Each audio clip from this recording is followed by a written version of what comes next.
જય શ્રી કૃષ્ણ બા. જય શ્રી કૃષ્ણ. આ બા લાપસી શીખવાડો ને, આપણે ગુજરાતીમાં કઈ રીતે પ્રમાણસર લાપસી બનાવવાની હોય છે, કયું પ્રમાણ લેવાનું હોય? જો આપણે 7-8 જણા હોઈએ ને તો અવડી તપેલીમાં લાપસી થઈ રહે. અંદાજે 500 ગ્રામની તપેલી છે. તે આ તપેલી એક આ પાણી નાખ્યું આમાં, બરોબર. પછી આમાં આમાં ઈ તપેલીના માપમાંથી 200 ગ્રામ જેટલો ગોળ નાખવાનો છે. 200 ગ્રામ? હા.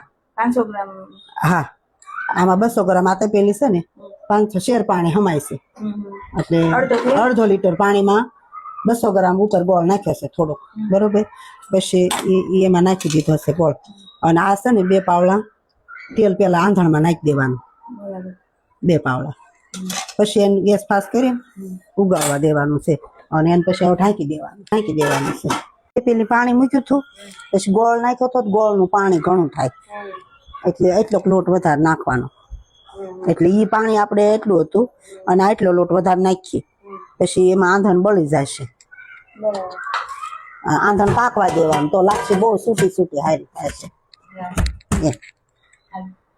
આમાં છે ને 2 પાવડા જેટલું 2.5 પાવડા તેલ નાખી દઈએ.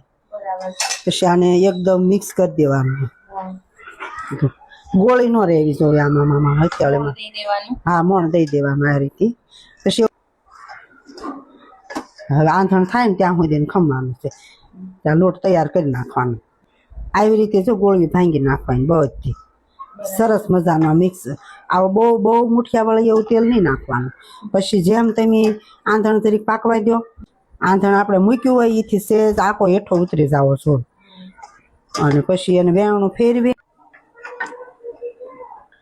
આંધણ આવી ગયું છે? હા, આંધણ આવી ગયું. કેમ ખબર પડે આંધણ આવી ગયું છે? આંધણ આવી ગયું છે. આમ થોડું પાણી ઘાટું થઈ ગયું છે. અને જો અહીંયા કોરથી છે આખો નીસો થઈ ગયો છે. 1 પોઈન્ટમાં? હા, 1 જરીક. હા, 1 પોઈન્ટમાં અડધી ઈસવા, બરોબર. જરી ગેસ ધીમો કરીને પછી લાપસી વરી દેવાની.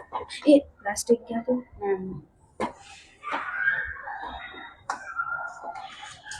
આ વરી દીધી.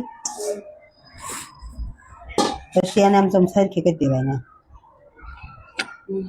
બરોબર. પછી આવું વેણું લેવાનું કાપો થોડું.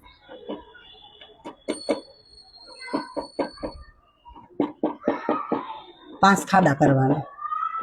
આ 1, આ 2, આ 3, આ 4 અને આ 5. હવે છે ને આમને આમ રવા દેવાની ઘડીક. ઘણી બધી આમ ઢાંકી દઈએ ઘડીક, આપણે ઘડીક જ તે.